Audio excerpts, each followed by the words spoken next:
So Anash is a successful entrepreneur of the year by EY in 2015. Developed this really cool company, WatchMojo, which I know many of you have seen something of WatchMojo probably. They have top 10s of everything, and Ash will talk about this. Very interesting stories. Very good storyteller. And now I know he's like going a bit above beyond just being entrepreneur, doing work, expanding, doing like more expansion and diversification on his own portfolio as well. I would like him to talk about that as well. So, Ash, as always, great to have you here. Thank you for your time. I give you. Let me talk about the class as well. MBA class, super sharp students. Haven't seen them in person, but over the Zoom, we had a very good class so far on my side. Very good discussion all the time. Time is a big problem here always. We always go over time. And but most of them graduating with a diverse background. And so today we are learning from you, Ash. You want to talk about yourself? I know you always have a good story, so amaze us. You do it all the time. You're too kind. You're too kind. I'm done. I just came here for the nice words, the soccer plug. I don't know. So, can I share my screen? I actually have a deck. Yeah. Okay, sure. Let me disable. Nice right. Pause. Yeah. Let me know when I can do that. All right. So basically, yeah, I mean, basically, I talk a lot about entrepreneurship and strategy. So we're going to talk a little bit. This is an actual deck that I created some time ago. Let's just get right into it. So I like how it's private and confidential, and we're like streaming this live on the internet. So take everything with a grain of salt. It's on a Clubhouse as well. For sure. Everything live stream, Facebook, YouTube live. So this is literally from an actual deck I presented to, at an investor forum. So it talks a lot about, the WatchMojo history, the industry. And I don't know who here has seen Wall Street, but there's a line that says, greed is good. I kind of paraphrase this and I go, no. It's not that greed is good. Competition is good. To paraphrase, I quote, the point is, ladies and gentlemen, that competition, for lack of a better word, is good. Competition is right. Competition works. Competition clarifies, cuts through, and captures the essence of the evolutionary spirit. Competition in all its forms. Competition for life, for money, for love. Knowledge has marked the upward surge of mankind, end quote. So that's obviously a line I paraphrase, replace competition with greed from Wall Street.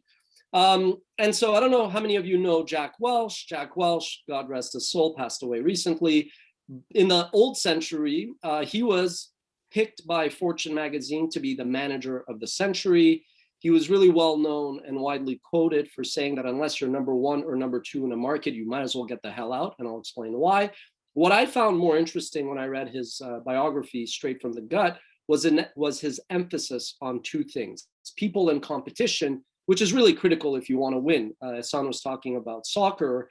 Look, if Ehsan doesn't stop the balls and the midfield guys don't get the ball up and everybody doesn't do their part, I don't get the ball as a striker, I can't score, right? So really, people, competition, collaboration, conflict, compromise, it really does all come down to gelling. Now, when we talk about competition, it's important to note that the context matters. Competition means very different things if you're looking to hire. It means very different things if you're competing for mind share, engagement, watch time. So if you're competing for listeners on podcasts, if you're competing for viewers like we do on YouTube, or readers if you're the New York Times, very different tools you have to use to win. It's also very different if you're competing for advertising clients, right? When we're out there pitching against BuzzFeed or Vice, trying to secure advertising with Coca-Cola or Netflix, very different than if we're looking to compete for talent. And then finally, for those who want to go out and become entrepreneurs, you're going to have to raise financing, whether you like it or not. So competition, when it comes for investor attention, again, very, very different. In this deck, I talked a lot about audiences, but the spirit remains the same. So a little bit of background. I've been very, very lucky. I say, what happens if you miss Rodney Dangerfield, No Respect, with Forrest Gump? You get kind of my trajectory. I've been very lucky to have a front row seat, really, since the beginning of the internet taking off. So I went to school at Concordia when I was studying undergrad in finance. I was actually lecturing as a teacher's assistant, undergrad, master's, and PhD students, which was probably not very legal, but nonetheless, it's in the past. Two, I've been very lucky to write thousands of articles for many publications, including TechCrunch, which I saw in reference, as well as Media Post and many, many others. Quoted in Forbes, CNN, BBC, lots of great publications. I've published 3 books, all touching on leadership, management, and competition in one way or another. My last company, where I was a partner and columnist and executive, AskMen, was acquired by IGN, which itself got acquired by News Corp. I basically took that. I took that money that I made from that deal and invested it in WatchMojo. Very lucky also, speak at lots of conferences, Europe, North America, Asia, on motivation, strategy, competition, and always looking. Ultimately, I'm really, what I love is I'm a biographer. I'm a historian, right? So if you want to know where the world is going, you get usually the answers through the humanities, right? I love business. I'm very proud of my BCom, but the reality is, if you understand history, sociology, psychology, there's a good chance you'll be more successful. And in 2016, Ernst & Young recognized WatchMojo's success.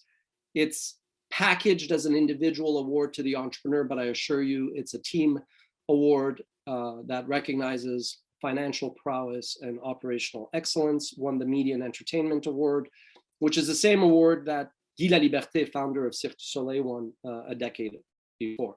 So I said, Forrest Gump, very lucky. I've seen 3 revolutions, basically. One was the search engine revolution. I started my career working at Mama.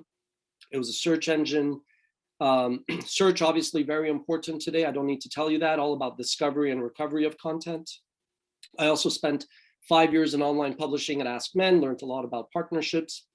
We did some groundbreaking deals with Yahoo, AOL, MSN, and really very lucky. Again, luck and timing are super critical in success. I've been one of the builders of the digital video landscape. When we started, YouTube started at the same time, really built, editorial, distribution, syndication, and monetization partnerships in video. We've been around for 15, 16 years, so clearly. I would say I'm an OG, one of the first people to really be a believer in web video. That's literally an email back in 2006 with Steve Chen, founder of YouTube. Been writing about online video when nobody believed in it. I was a big believer in YouTube, saying that this company was going to dominate. I considered YouTube the greatest M&A deal as early as 2011.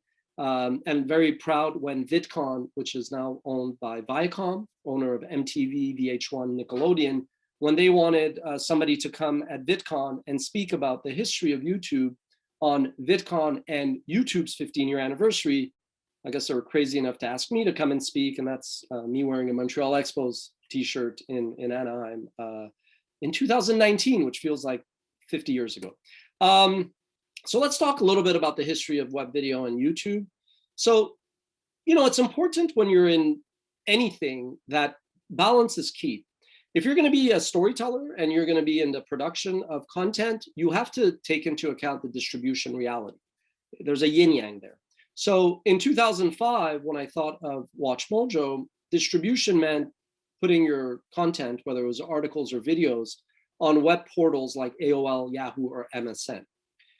When Sumner Redstone, the founder of Viacom, said that content is king, what he meant was not so much that content was superior to distribution. He just meant that when you have new distribution outlets, your content can now be put on greater shelves, and that will open up new revenue streams. That's what's happened in the last 15 years. Google, through search, took over discovery and recovery. Facebook, through social, changed the way we discover content. And then eventually you had the emergence of YouTube and Netflix, who were respectively the leaders in video. And we'll talk a little bit about how those two are different. So when in 2005, I got the idea for WatchMojo, the technology and the interface that we watch videos was very different. Before 2000, we would use the real player to watch videos. Then you add the portals, and then we were contemporaneous with YouTube. YouTube had a number of competitors, Rever, Gooba, Dailymotion, MetaCafe. Today, we've moved, because largely of this device, we've moved to this 24/7/365 connectivity that has basically increased the number of hours we engage with content. That's creating a lot of opportunities. It's also creating, there's externalities. It's also creating a lot of unhealthy spillovers when maybe we're getting addicted to screen time, et cetera, et cetera. When it comes to the content, so we launched, people say we were pioneers. Look, we've stepped on the shoulders in a good way of many who came before us. In the late 90s, you had Steven Spielberg launch pop.com, Sudo. They had no shot of success because they were too early. There was no broadband. Consumers were not accustomed to watching videos. The second group came after the dot-com bubble burst, after the NASDAQ crashed. These guys, like Mania and Heavy, they had to fight 4 fronts at once. They had to produce the content, they had to build the distribution, they had to build the infrastructure to host all these videos, but they also had to build the monetization. You can't do 4 things at once. Third wave is when WatchMojo came in. We initially wanted to build websites, put our content on these websites, and basically try to get audiences and then sell ads. Why was that not realistic? Let's go back to the previous slide. In that third wave, you had the rise of these these video platforms. So we had to pivot and focus on distribution on YouTube versus building a destination. There was a fourth wave I called the reluctant. These were companies that did not want to be on YouTube, but they realized they had no choice. Then later came the fifth wave, like Awesomeness TV, where they just went out and built their business on YouTube. And I would say since 2017, you've seen what I call the Empire Strikes Back. Traditional media brands, personalities like Jimmy Kimmel, or companies like Disney that say, wait a minute, we got to go where the audience is. So competition has changed. For us to produce content in a vacuum would be a recipe for disaster. In 2006, the reality was I saw an opportunity. I saw that there was no economic incentive for traditional media to embrace digital distribution. If you were ABC, Fox, NBC, or CBS, there was no way you were going to take your super premium content and put it on the internet where there was no money to be made. But I also recognized that even though user-generated content was going to change news gathering and publishing, marketers could care less about UGC. They weren't comfortable with it. So what we wanted to do was not kill Hollywood, but it was basically to create programming that we felt was in a form, in a length, and in a style that younger audiences would want, especially with the forthcoming mobile revolution. Now, this is a quasi-legitimately accurate breakdown. This is a table from years gone by. I invested $250,000 in WatchMojo, and I incurred another $500,000 of debt for a sum of $750,000. That's a lot of money, but given our industry, it was nothing. So our competitors had raised anywhere from largely 5 million to 45 million. Yet we found a way to beat them all. I'm going to talk about that. So let's first find out why YouTube won. But before that, let's look at why Google won. Google won not because they were the first to market, not because they were first to scale, but because timing was right and there was a perfect storm. Great technology, great backers. All the previous competitors had given up on search. They turned down a lot of offers. They tinkered long enough to get the search matching with the distribution and the monetization. And eventually they bought a lot of smart pieces to get better and better. And by the time they did an IPO and they revealed to the world just how awesome their financials were, it was too late. It was too late for others to make up for lost time. Why did YouTube win? YouTube won, for one, because their investors were a lot more willing to embrace piracy risk. They were fine to rely behind the 4 safe harbors of the Digital Millennium Copyright Act, or the DMCA, to basically let users upload whatever. And if Viacom said, hey, take down this Comedy Central video, they would take it down. But until then, they just grew and grew and grew. In 2006, Google bought YouTube. And then Google basically opened up its legal infrastructure, its technology infrastructure, its ad sales, and gave it a kind of a shelter so that YouTube, the child, could grow into an adolescent before it became into the strong adult that it is today.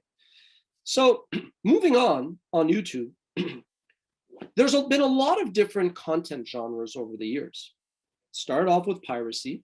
Then there was this UGC trend where people were just uploading whatever. And then there were these vloggers, these video bloggers who were kind of starting to produce and program for the community. And then naturally at first it was like, hey, how to build a shelf, how to build a treehouse. There was a lot of how-tos and do-it-yourself videos. Eventually though, YouTube was the platform built on two key verticals, music and gaming. We are known for top 10 lists. I tell people we weren't the first to invent it. Letterman, Wayne's World, Moses and the 10 Commandments, the OG of lists. But we came along very early and we basically built up this programming around lists. There's been obviously a lot of different genres. And the key is for you to always think of where programming could be going. Where's demand in the future? Can I have something on the previous slide? Let's do it.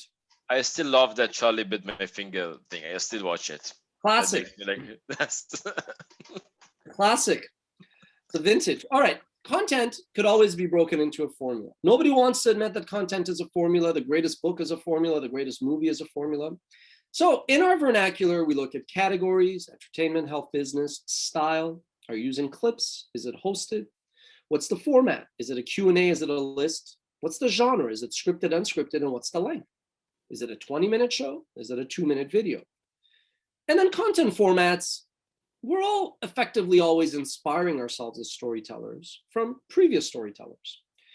If you think of America's Funniest Home Videos, UGC. Today, there's a company called Jukin, very similar. I alluded to Letterman, Wayne's World, and Moses. Fast forward, WatchMojo is known for lists. You had Candid Camera and Just for Laughs pranks. There's a lot of prank channels. You had Matt TV and SNL and Rock et Belles Oreilles and Kids in the Hall doing skits. You had companies and creators like Smosh doing skits. So there's always this kind of like repetition. New distribution brings back old formats. So to talk a little bit about the WatchMojo history, we've gone through a lot of different eras and phases, right? I call this in 2016 when I wrote my third book, An Entrepreneur's Manifesto, the 10-year overnight success, how WatchMojo built the most valuable brand on YouTube. I call this a 10-year overnight success. In the early years, we were experimenting. We were trying to figure out the content, trying to figure out the distribution. 2009 to 2011, we really realized what we were really good at and what the opportunity was in factual infotainment.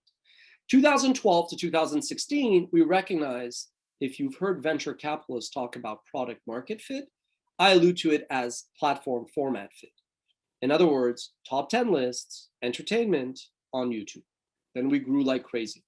2017 and 18, we reinvested, we diversified, and our success drew a lot of competition. 2019, we regrouped, we repositioned, and we kind of attacked again. And 2020 was our best year ever, not because of COVID. We don't take any joy in doing well when others around us are suffering, but because in 2016, we decided to reinvest. And then if you think of YouTube, 2006 to 2011, we didn't even really focus on YouTube. 2012, we said YouTube is going to be our most favored nation, our favorite trading partner, so to speak. And then we took off like a rocket ship. And in the past few years, YouTube has gone from being the pariah to the belle of the ball. And the fact that we were there early, but not too early, explains our success. Editorially, we took the Field of Dreams approach. My belief was if you build it, they will come and watch, hopefully. And we were right. We produced content that we knew people would like. So we evolved on YouTube. We did how-tos ourselves and we put them on the website. Then we did a lot of Q&As and interviews, and we again started to distribute them everywhere. We then evolved to doing profiles and biographies, but it wasn't until we really said we're going to focus on top 10 lists that things took off. It's important also to know that even when you pick a focus, what drives you has to change. This is an excerpt from my third book. When we were small, started doing top 10 lists, I wanted us to be credible. When we became a bit bigger, we needed to be known as the authority. When we became too big, I said, well, I don't want people to think we're just a faceless corporation. So we started to inject the personality again. When we got even bigger, I said, we got to make sure we don't make any mistakes. So let's focus on perfection. But trying to strive for perfection means you get a bit slow, a bit complacent. So sometime after, you're like, hey, we got to keep evolving. We got to break the mold. So we focused on simplicity. Now, the best investor is a social scientist. That's a quote from Michael Milken. we made ultimately 4 big bets. One, I recognized that kids who grew up reading comic books had grown up and they were effectively decision makers on Madison Avenue, Hollywood, Silicon Valley, and Wall Street. And they would start to inject geek culture into their day-to-day business. If you were doing marketing for Kellogg's, all of a sudden you'd say, let's get Iron Man and put him on the cereal box. If you were in Wall Street, you would say, hey, let's raise money and let's go produce films based on comic books. That's what Thomas Tull did at Legendary, et cetera, et cetera. 2, I said, you know what? Fair use, which is an exception to copyright, known as fair dealing in Canada, is really a manifestation of one's freedom of expression and the media's freedom of press. So we were okay to show specific clips from Batman, or sound bites from TV shows, or riffs from music videos and songs. That made our videos really, really attractive. It made us stand out. It also made us stand out to the rights holders. We had to fight for that, which we did. Behind the scenes, I would say I played my little role in getting YouTube to reflect the law and not just how they wanted to interpret the law. Major victories there. And ultimately, we recognized the power of YouTube. When everybody was running away, we embraced YouTube. There's an expression: you want to be greedy when others are fearful, and fearful when others are greedy. And finally, I embraced being a storyteller entrepreneur. I realized I didn't need to only be a storyteller, and I didn't only need to be an entrepreneur. Now, what I want to do is I always wanted to build the most admired and respected media company in the world. I was not going to be Facebook. I was not going to be General Electric, but I knew that because of the web being global, if we were really, really good at a niche, that niche could be huge. Over the years, we had PewDiePie, once upon a time, the biggest YouTuber, give us kind of a backhanded shout out. Spider-Man, during a junket, when he found out he was being interviewed by the WatchMojo lady, Rebecca Brayton, was like, oh, I love WatchMojo. So it's not like these things necessarily matter. They don't help you pay the bills any faster, but they absolutely matter. And the reason for that is because if you really want to maximize the value of your endeavor, it comes through the value of your brand. You're always in the brand building business, all of you, whether you're building your brand, your company's brand. You're always in the storytelling business, regardless of what field you go into. You could be an accountant, you're building your brand. You could be a lawyer, you're building your brand. You could be selling cereal, you're a storyteller. It's just reality. The sooner you realize that, the better. 10, 15 years ago, when I was in your shoes, everybody that came that was successful said, you're in the sales business. That's also true. Today, you're in the brand building business, you're in the storytelling business. And I'll get to why. As an entrepreneur, the recipe for success, first of all, there's no real recipe for success, but if you had to try to break down what is the essence of success, it starts off with vision. You need to have an idea. You need to have a theory. You could be wrong. You'll figure it out, but you need a thesis. Why are people going to listen to you? Why are people going to follow you? You need ambition, not blind ambition, but you need some ambition. You need to execute. Ideas are great. You need ideas, but you need to execute. Fourth, the most important one in any endeavor, sports, business, military, persistence, tenacity, determination, you need it. Anybody that looks at you who has had any success and says that luck was not part of the equation is liar or delusional or both. Luck, super critical. Sure, you got to make your luck. You got to be at the right place at the right time. To go back to Ehsan, as a striker, a lot of my goals come from luck.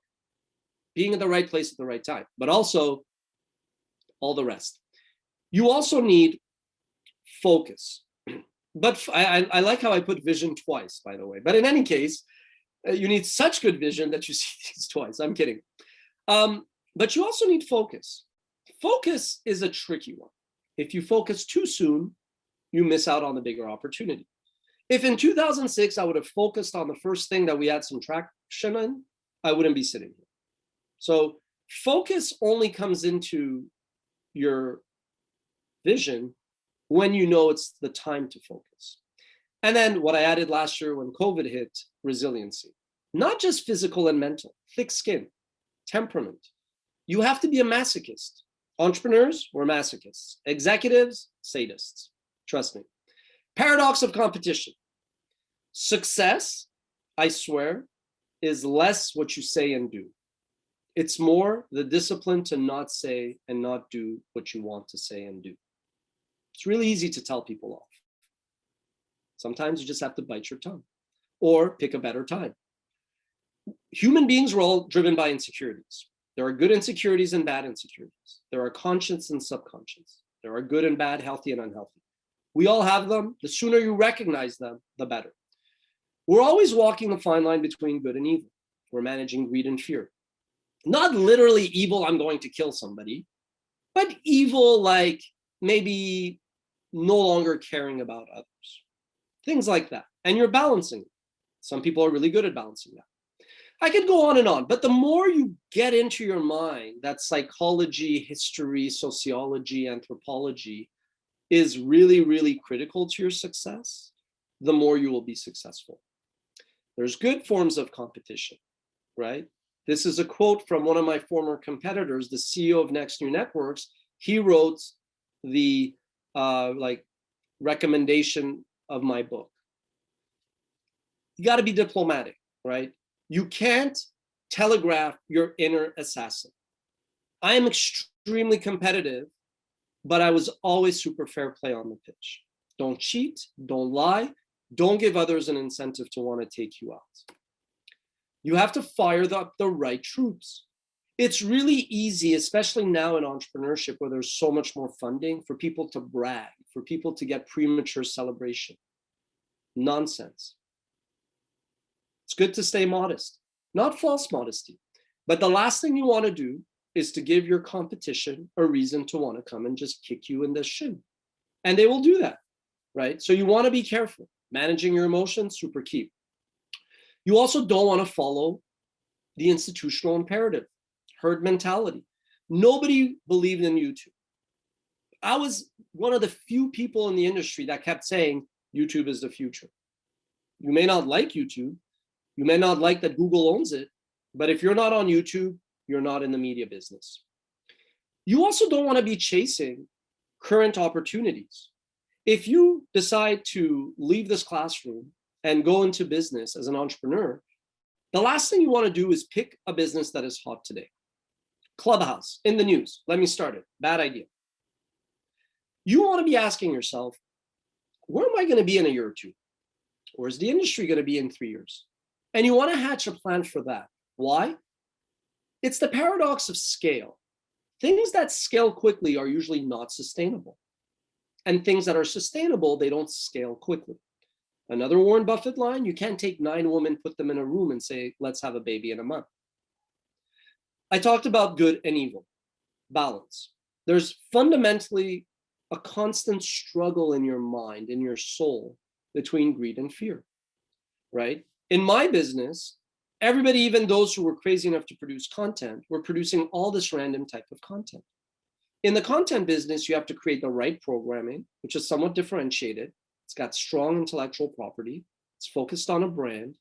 Ideally, it's timeless and evergreen. Ideally, distribution companies want it, licensors want it, and it's brand safe, so marketers want it. It needs to have the right margins. You can't make content that's expensive, not make any money on it ever, and expect somehow over time to be lucky. We were able to do that because of one. We were early and we were building content that had a long shelf life. And then finally, content is a little bit like Animal Farm. All content is equal, but some content is more equal than others. Absolutely, even if you're not trained in finance, you really want to start to understand how price earnings multiples apply to content. Our content, given its nature, commands a very high multiple. Finally, you want to be building buffers and moats around what you're doing. How can you do that? Generally speaking, these days, data. Data and analytics will give you a competitive advantage. 2, technology. We scaled in the last 3-4 years because we invested in technology. And then 3, partnerships and relationships. This just shows some of the in-house data that we've built. These are some of the things we're building, always be innovating. And this goes to show how through technology, it used to take us an average of 80 days to go from thinking of a topic to putting it on our channel. Today, on average, it takes 15 days. Don't get me wrong. We could get a video up that same day, but we're not scrambling. So I'm saying on average, when we have an idea, it used to be almost 3 months before that video went live.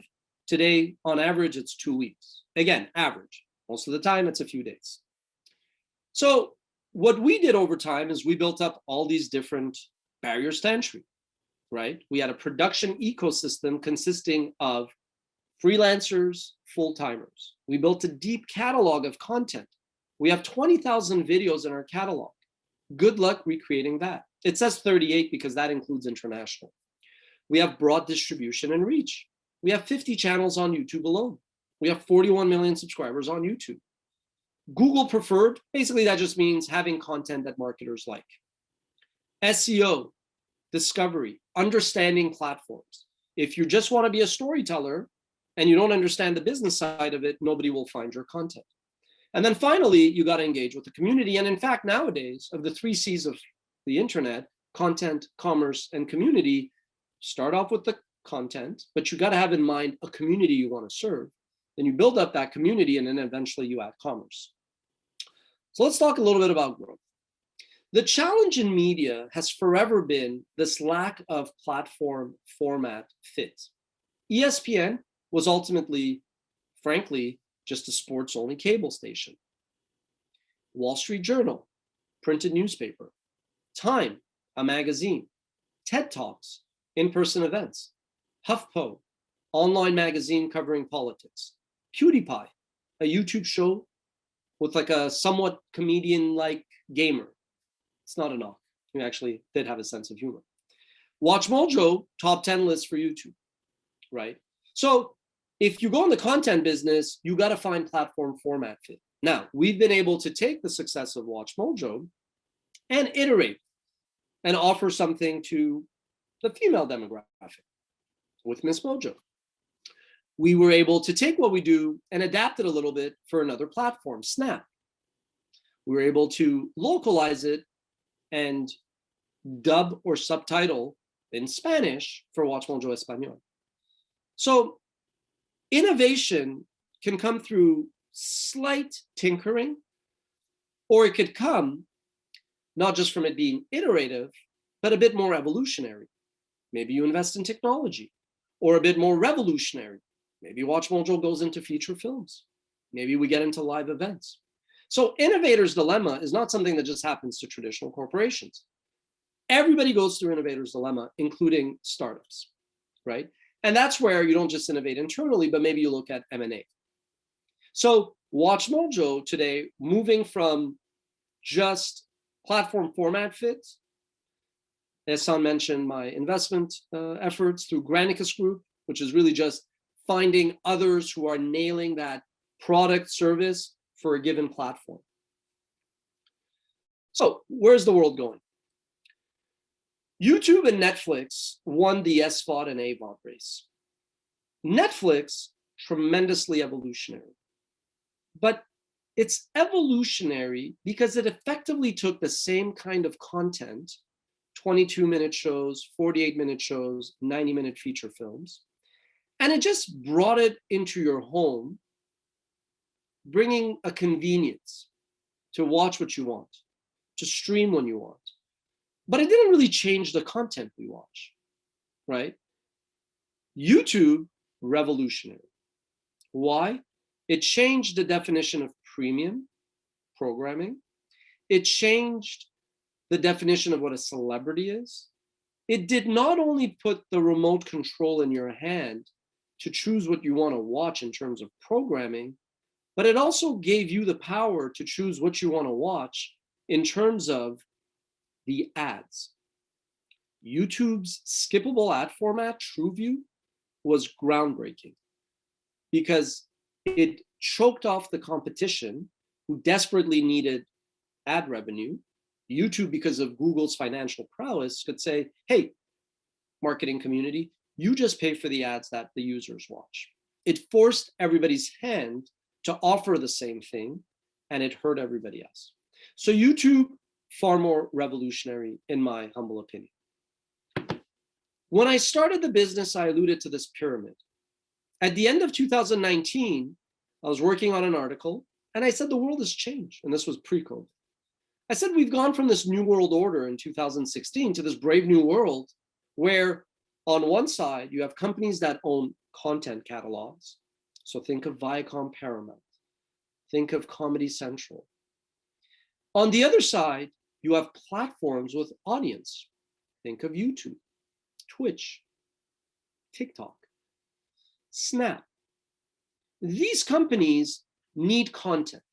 They will either license it, invest in it, or outright buy catalogs. The other companies have the catalogs, but they don't have audience. So they're going to go out there and buy these platforms that give them audience, or they're going to compete, or they're going to partner. So these two concentric spheres are becoming one. And eventually, they're all going to kind of look and feel the same.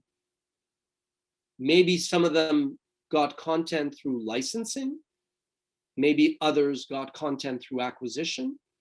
Maybe some of the catalog companies got audience through partnership or investment or acquisition. But in 5 years, when you guys come back to this MBA class and you guys are in this chair, these companies are going to all kind of look and feel the same. And that's already started. Now, the biggest change really is all of what I just alluded to. The traditional model has flattened, but technology has also changed the economic underbelly. Before, it was a lot about relationships. So I have 20 years of experience. I've done deals with the media buyers at Coca-Cola.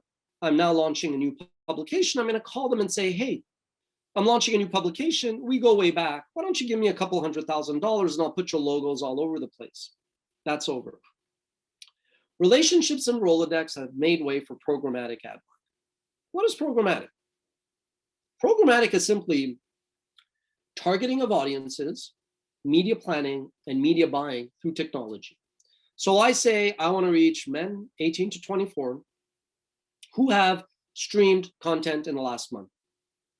Boom, boom, boom. I need to go run ads on WatchMojo. No humans are involved in that. Tremendously disruptive. This is where the world is going. It's changing the roles. It's changing the dynamics. Now, AVOD, which is advertising video on demand, which is what YouTube is, versus SVOD, which is what Netflix is, subscription video on demand. AVOD represents today the bigger upside. And the reason for that is the distribution pipelines have been built. Consumer behavior has changed. The huge TV ad dollars that you always hear about, $70 billion of ad spending still on TV, that will flow to the internet. It will not flow to Netflix, which has no advertising. It will flow to YouTube, right? And so what has really changed is with digital media not needing physical production, I say content is the new software, where you could produce once and you could keep selling. As Sumner Redstone said, new distribution opens up new monetization. So with marginal cost of distribution being zero, these distribution platforms are ushering this new golden era for content creators. So WatchMojo today is the #1 YouTube channel in the film and TV space. We reach 50 million subscribers, 150 million viewers in 150 countries. 100 billion minutes of watch time since launching, kind of insane. And as YouTube has replaced television, there's over 1 billion hours of day of video that's consumed. WatchMojo has kind of become this brand, digital native, that is bigger than a lot of the traditional brands on YouTube, whether it's SNL. Jimmy Fallon is a little bit bigger than us. We'll have to take care of that, I guess. And so we kind of also are a leader in the entertainment space, right? Our channel's bigger than Entertainment Tonight or Rotten Tomatoes. And so the big challenge for content creators and storytellers is that right now there's more than 500 hours of content being uploaded to YouTube every minute. It's a lot of content. It's a lot of clutter. You got to cut through that. You might have heard of the flywheel fandom. So flywheel is basically just this idea that like if you produce something once, you could kind of spin the wheels and you create value as a result. In some ways that makes sense. We create content once, put it on YouTube, and then we can put it on all these other platforms, right? And your competition is actually very multi-dynamic, right? We have competitions in the traditional media space. We have competition amongst influencers. We have competition amongst digital natives. And we have competition that, like us, are basically built for YouTube. That's not actually true. That in Chinese, the word for crisis also means opportunity. There's an asterisk that says that. But loosely, if anybody speaks Mandarin, I think the idea is that even if you don't manage all of the competitive forces, the best entrepreneurs have this ability to take, as cliche as it sounds, a weakness and turn it into a strength, and a threat and turn it into an opportunity. When our competition was raising a lot of money, I found a way to view that as their weakness. We stayed agile, we were iterating a lot faster, they crumbled under their own weight. When we saw how user-generated content and celebrities, so super premium content, were encroaching in that pyramid, we doubled down on that premium spot. And we became a much more formidable player by blocking out the noise on top and on the bottom. When we saw an opportunity around top 10s, we knew it was a matter of time before competition would just crowd it. So I said, let's stop everything else and let's go all in. When YouTube was putting us under tremendous pressure in terms of copyright, instead of turtling up and being afraid, I went to YouTube and I told them, you're wrong, respectfully. Your interpretation makes no sense. These are the reasons. You have to change the way you apply the Digital Millennium Copyright Act to your copyright tool, Content ID. And I pressed send and I said, my God, these people think I'm crazy. And they came back and they said, no, you're right. I was like, okay, I have to go for it. In 2016, our account was hacked. I assure you it sucked. Trying to find a positive in that takes such superpower strength. But we did. I told my team, you got to cut that stuff out. You got to be more focused on security. You can't be logging in from a cafe in Crete just because you want to check the stats. You're going to get hacked. And then as our competition started to grow and come after us and try to replicate what we did, I went to my team. I said, look, we don't want to become like our competition, but how do we basically become better at what we do? Right? And that's what you always got to do. It never ends. You wake up in the morning, there's balls of fire rolling down a mountain. You can get out of the way, you can push it onto your competitors, whatever you need to do, you got to be able to take those negatives and turn them into a positive. Competition is also, you got to find different ways, different tools. Let's talk about community. Last year, we noticed that it was frustrating. Every time somebody passed away, I'm a biographer. I want to cover them. I want to pay tribute to them. So we would want to do a video and pay tribute to somebody who had passed away. On YouTube, people don't like that. People magazine could put Princess Di on a cover after she is an accident. People aren't going to lose their mind. That's the way that industry works. On YouTube, if you cover somebody who passed away, everybody's like, oh my God, you're profiting from somebody's death. I get it. I'm 42. If I'm 22, I grew up in a very different reality. It's easy to make fun of kids, but the younger generation generally knows what they're talking about. I mean, somehow, some way. So I said, look, let's have our cake and eat it too. I want to do more in terms of giving back. Let's still cover and do biographies of people who are deceased, but let's take all the money we make from that and just give it to a charitable cause. For lack of a better word, let's take a possible negative and let's turn it into a positive. The community loved that. When others, our competition, do that, our fans on the community come out and go, thank you. You have some decency about you. You're donating your ads to charity, others are not. Let others do what others want to do. So we covered the Australia fires and we gave that money to the Red Cross. We covered Kobe Bryant when he passed away, and we gave that money to his foundation, the money we generated with ads before the video on it, right? And honestly, community is a tool you can mobilize in a win-win manner to give back to, which then you could use to build a stronger base, right? Creativity is in Montreal's DNA. Montreal has built a fantastic hub for gaming and AI. And what I've started to do is basically build a bit of a content hub here, right? And I tell people who care, WatchMojo is the next in line out of Montreal in terms of media and entertainment exports after Cirque du Soleil, Just for Laughs, and Vice.